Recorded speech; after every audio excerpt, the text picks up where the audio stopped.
Hey everyone, here's the workout training summary for the month of June, and I'm starting off with a small anecdote about something that happened when I was lifting one of these days. It was a deadlift day.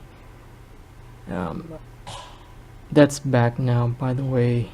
I reincorporated the lift back in, but what happened was I was lifting at the same time as there was a personal training session going on at the same time with one of the trainers and a single client.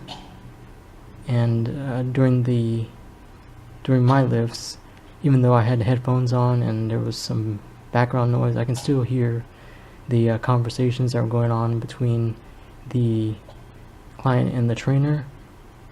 And basically the gist of it was I overheard the trainer say, "I hate when people do that," and to be more specific, he followed up with mentioning sumo deadlift. He didn't, I don't think he specifically said sumo deadlift, but just the way the stance is different than conventional deadlift, something along those lines. And when he mentioned that, basically it just kind of felt like he was insinuating that sumo deadlift is kind of like cheating, or his words were, I believe, it shortens the range of motion, and something along those lines. I forget exactly what the words were, but basically just kind of like he didn't like how when people do sumo deadlifts instead of conventional, because it just makes it easier, I guess, or it actually, because of the shortened range of motion. But anyways, he did qualify his statements with saying that, or in trying to explain to the client, that some people choose that stance, sumo deadlift, because it's easier on the back, and I think that was the main reason. Is just that it's, if you have an injury, that would be the preferred choice. It's less strain on the back. But anyways, that was just kind of something that, I mean, I hadn't run into personal trainers at this gym a lot, so it was just kind of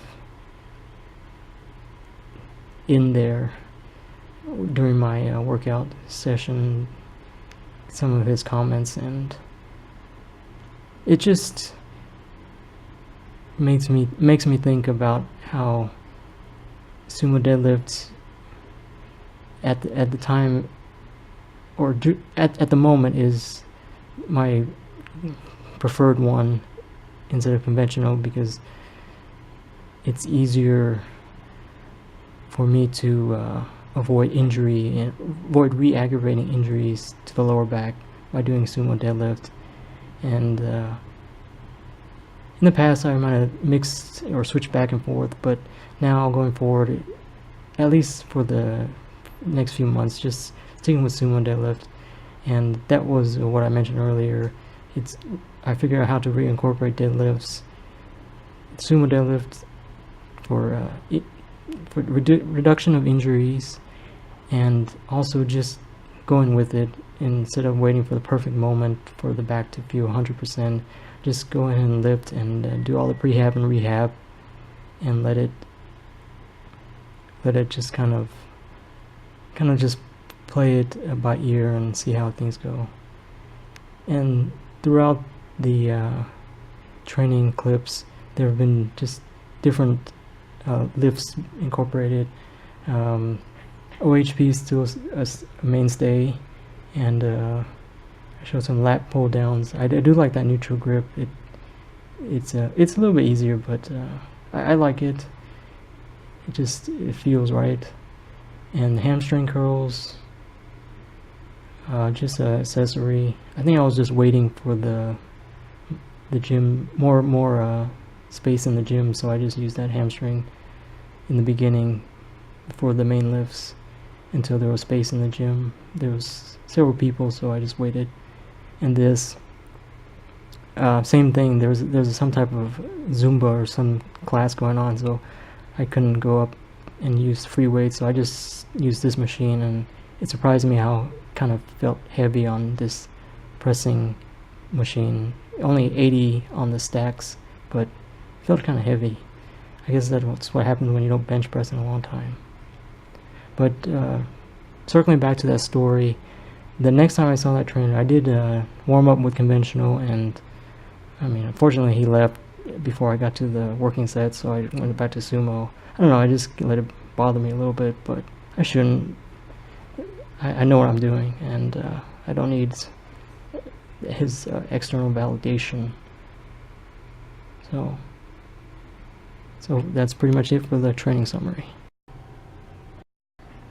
Here is a physique update after approximately 8 weeks of doing a mini cut. Although I didn't start at a very high body weight for me, and I didn't start with a lot of extra effects of bulking, so the cut was just a small cut. In 8 weeks, I didn't need a lot of time to trim up, lose a little bit of body fat, and in the span, I think it was about total body weight loss. It was about 14 to 15 pounds, and so it was just a gradual mini cut, just kind of to sharpen up, to shape up. And after experiencing dieting several times, it just becomes more familiar, and you get better at it after each try. And I'm just going through a few of the poses, nothing serious or any actual, I guess, stage worthy posing. It's just for fun and something I've just seen other people do, and trying my best imitation of it, and showing different angles, zoom up, zoom out, different lighting situations. Like here is in the light of the bathroom, and the other one before was just out in the kitchen area with no actual light on it. It's just the natural sunlight. And I'm just gonna briefly go over some of my diet philosophies. A big thing that I believe in is consistency. So whatever you're able to consistently do as far as dieting, and as far as training too, it's the same boat with training and dieting. Whatever you're able to consistently do, that's probably, even it may not be the best, most optimal way, if you're able to keep doing it week in and week out, day in and day out, then that's what you should go for.